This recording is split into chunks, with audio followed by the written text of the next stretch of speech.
So hi guys, welcome to Telugu truck vlogs. నేను మీ Harish. So last video ఒక 20 minutes కంటే ఎక్కువ అయిపోయిందని చెప్పేసి అయితే నేను అంతకుముందు వీడియోలో ఒక మాట ఇచ్చాను కదా, డిసెంబర్ నెలలో మొత్తం బండి మనకు ఎంత తోలింది ఏంటి అని చెప్తానని చెప్పేసి. సో డ్యూరేషన్ ఎక్కువైందని చెప్పేసి నేనైతే లాస్ట్ వీడియోలో చెప్పలేదు. ఈ వీడియో పూర్తిగా డెడికేటెడ్గా, అంటే 8 నిమిషాలు 8 నిమిషాలు, 10 నిమిషాలు 10 నిమిషాలు, మొత్తం డెడికేటెడ్గా ఈ వీడియో పూర్తిగా ఆ డిసెంబర్ లెక్క చెప్పడానికి మాత్రమే ఈ వీడియో అయితే చేస్తున్నా. సో మీలో ఇప్పటివరకు ఎవరైనా మన ఛానల్ని సబ్స్క్రైబ్ చేసుకోకపోతే వెంటనే వెళ్ళి సబ్స్క్రైబ్ చేసుకోండి. అండ్ ఇదే విధంగా నేను ప్రతి నెల మంత్ ఎండింగ్ ఉంటుంది కదా, ఆ మంత్ ఎండింగ్కి అయితే నేను ఆ మంత్లో ఎంత సంపాదించాను ఏంటి అనేది అయితే ఒక వీడియో చేయాలని అయితే అనుకుంటున్నా. సో మీకు ఆ కాన్సెప్ట్ నచ్చినట్లయితే తప్పకుండా మన ఛానల్ని అయితే సబ్స్క్రైబ్ చేసుకోండి, బెల్ ఐకాన్ అయితే ఆల్లో పెట్టుకోండి. ఎందుకంటే బెల్ ఐకాన్ ఆల్లో పెట్టుకుంటేనే మనం చేసే ఇలాంటి truck related content and earning content అయితే మీరు అయితే మిస్ అవ్వకుండా చూడవచ్చు. సో మరి ఇంకెందుకు ఆలస్యం, బండి లెక్కల్లోకి వెళ్ళిపోదాం పదండి. సో మన దగ్గరనైతే బోర్డు లేదు, రమేష్ అన్న లెక్క చెప్దామంటే నేనైతే ఒక పేపర్ మీద, ఒక పీస్ ఆఫ్ పేపర్ మీదనైతే లెక్క అయితే రాసిన, ఒకసారి అయితే చూడండి. సో డిసెంబర్ స్టార్టింగ్లో మనం పెట్టిన లోడ్ వచ్చేసి లిక్కర్ లోడు వరంగల్కు 16,000 ఫిక్స్డ్, మండపేట 35,000 అంటే టన్నుల లెక్క ఉంటుంది. 20 టన్నులు వేసుకున్న 1,400 కిరాయి. ఆజాం గారు ₹1,00,000 ఫిక్స్డ్ కిరాయి. కరీంనగర్ 67,000. పెద్దాపురము మళ్ళీ అంటే ఆజాం గారు వెళ్ళొచ్చి కరీంనగర్ వచ్చాను కదా, కరీంనగర్ తర్వాత మళ్ళీ పెద్దాపురం అయితే వేసాను.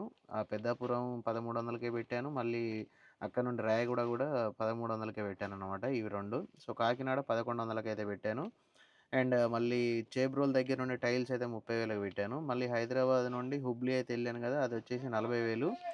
అండ్ మళ్ళీ హుబ్లీ నుండి ఇప్పుడు హైదరాబాద్కి అయితే వచ్చాను కదా, ఇది వచ్చేసి 30,000. సో మొత్తం మన బండి తోలిన కిరాయిలు మొత్తం కలుపుకుంటే 4,09,000 అయితే తోలింది ఈ నెల మన బండి. అంటే ఇంకా నేను డిసెంబర్ 3వ తారీఖు అయితే ఈ ట్రిప్ స్టార్ట్ అయింది. ఇప్పుడు ఈరోజు అయితే డిసెంబర్ 30వ తారీఖే. కాబట్టి ఇంకొక 3 రోజులు బ్యాలెన్స్ ఉండగానే క్లోజ్ చేసిన అనుకోండి ఈ నెల. మళ్ళీ జనవరి నెల మళ్ళీ కొత్తగానైతే స్టార్ట్ చేస్తా. సో 4,09,000 తోలింది అనగానే సంబరపడొద్దు. ఇండ్ల ఇక జలక్కులు, మ్యాజిక్లు ఇక ఘోరంగా ఉంటాయి అన్నమాట. ఇప్పుడు అవంతా డీటెయిల్డ్గా మీకు ఎక్స్ప్లెయిన్ చేస్తా. మొత్తం తీసేయంగా నాకెంత మిగిలిందో మీకు చెప్తా. అప్పుడు మీకే ఎక్స్పీరియన్స్ వస్తుంది అన్నమాట. లారీలు కొత్తగా తీసుకుందాం అనుకుంటారు కదా, సో వాళ్ళకైతే. సో ఇప్పుడు అసలు ముచ్చటకు వద్దాం లెక్కకు. ఇక్కడ మనం లెక్క చూసుకున్నట్లయితే ఈ నెల నా బండి మొత్తం తిరిగిన కిలోమీటర్స్ వచ్చేసి 6,809 కిలోమీటర్లు ఇది.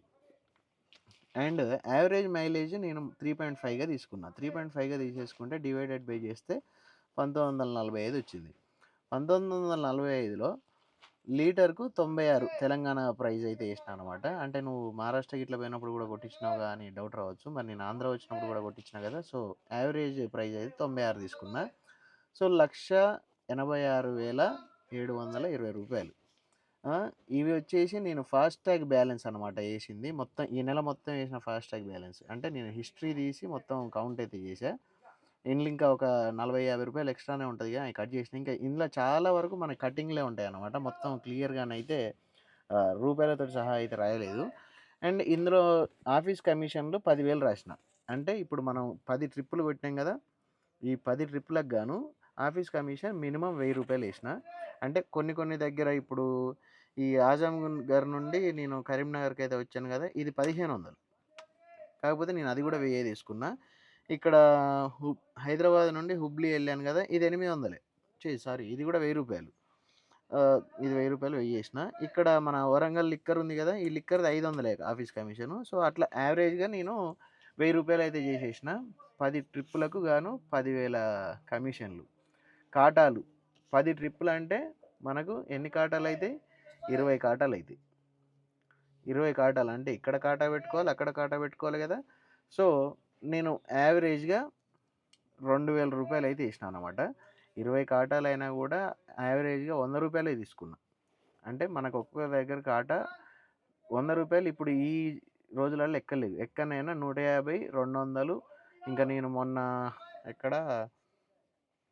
ఒక దగ్గర పెట్టిస్తే అక్కడ ₹280 అంట కాటా.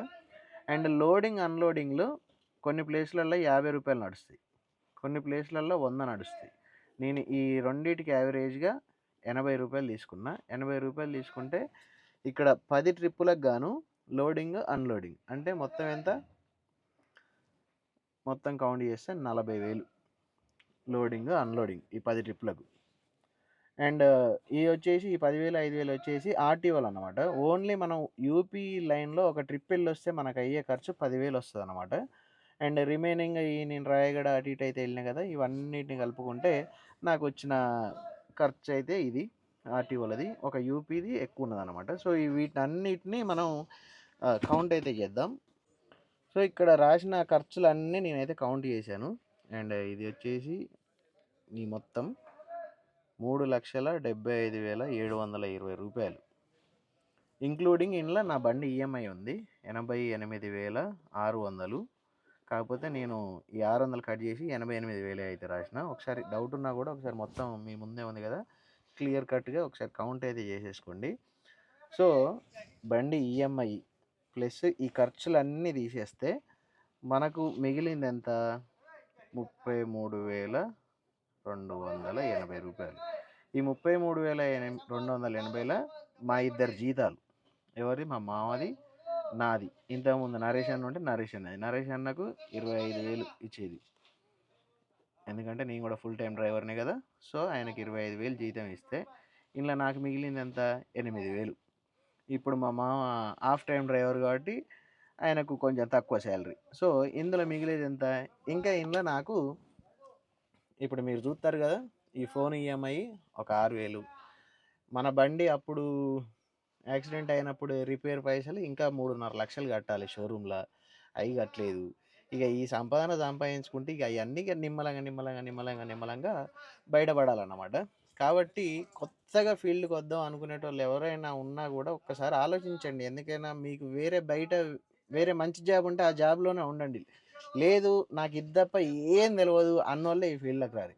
అంతే తప్ప వేరే జాబ్ ఉండి నాకు వద్దు, నాకు ఇది ఇంట్రెస్ట్ లేదు, నేను లారీ ఫీల్డ్కి వెళ్ళిపోతా, మంచిగా సంపాదించుకుంటారు అందరూ అని చెప్పేసి అయితే అపోహలు అయితే పెట్టుకోర్రి. ఇక్కడ మిగిలింది ఏం లేదు, అంతా బూడిదే, అంతా అట్లున్నది అన్నట్టు పరిస్థితి.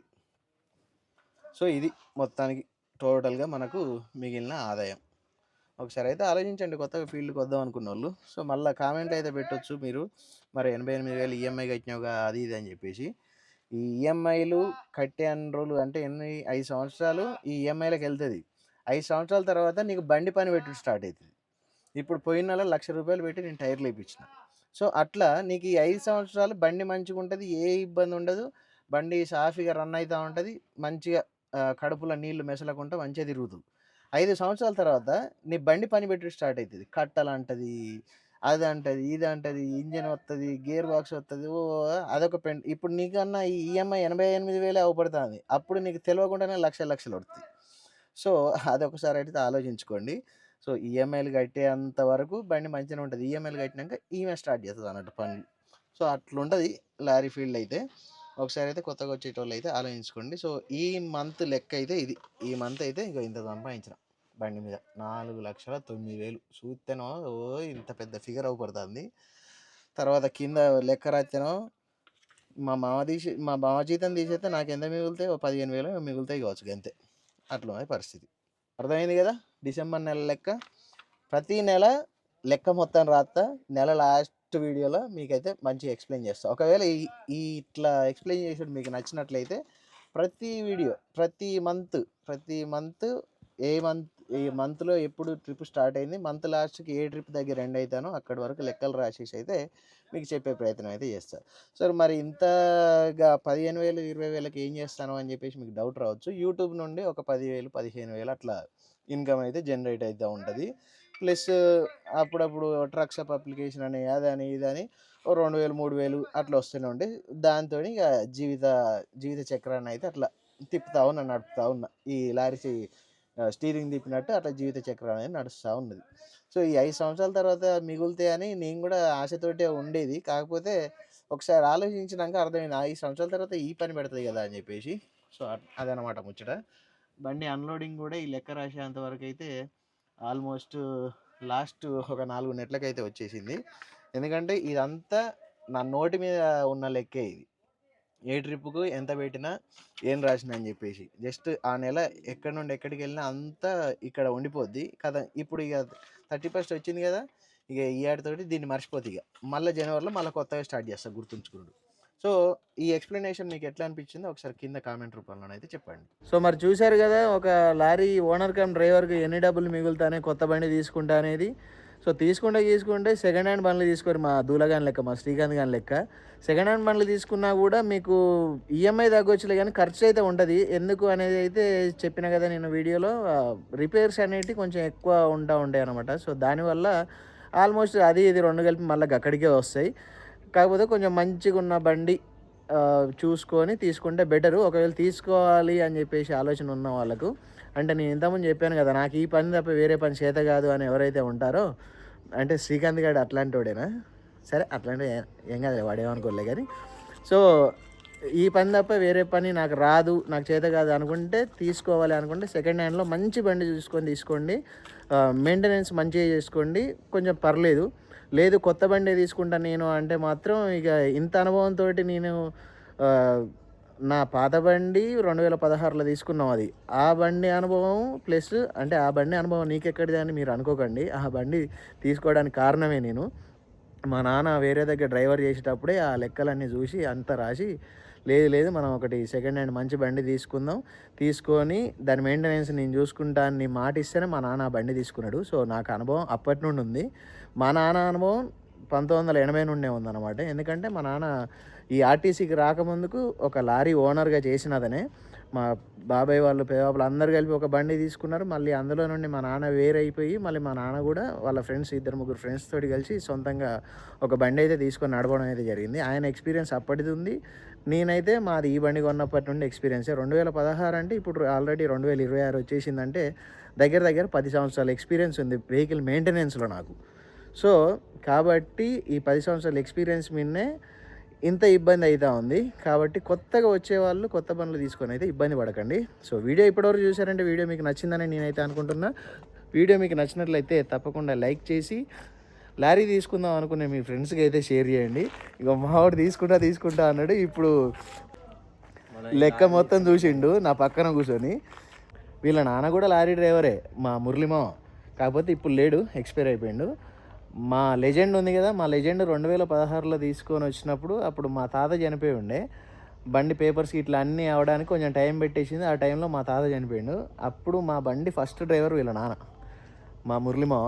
సో నా బండికి కూడా ఫస్ట్ డ్రైవర్ ఆయనే అవుతాడు అనుకున్నా, కానీ నా బండి కొనే ఒక నెల ముందే ఆయన ఫీల్డ్లోనే ఉండగానే ఒక మిస్టీరియస్ అన్నమాట అది. సో అట్లా ఎక్స్పైర్ అయిపోవడం అయితే జరిగింది. సో వీడియో అయితే చూశారు, నచ్చే ఉంటుంది నాకు తెలిసి. అయితే నచ్చినట్లయితే తప్పకుండా లైక్ చేసి కామెంట్ చేయండి మీ సజెషన్స్ కానీ మీ సలహాలు ఏమైనా ఉంటే. అండ్ ఇప్పటివరకు మీలో ఎవరైనా మన ఛానల్ని సబ్స్క్రైబ్ చేసుకోకపోతే వెంటనే వెళ్ళి సబ్స్క్రైబ్ చేసుకొని బెల్ ఐకాన్ అయితే ఆల్లో పెట్టుకోండి. Thanks for watching. Love you all. జై హింద్, జై డ్రైవర్.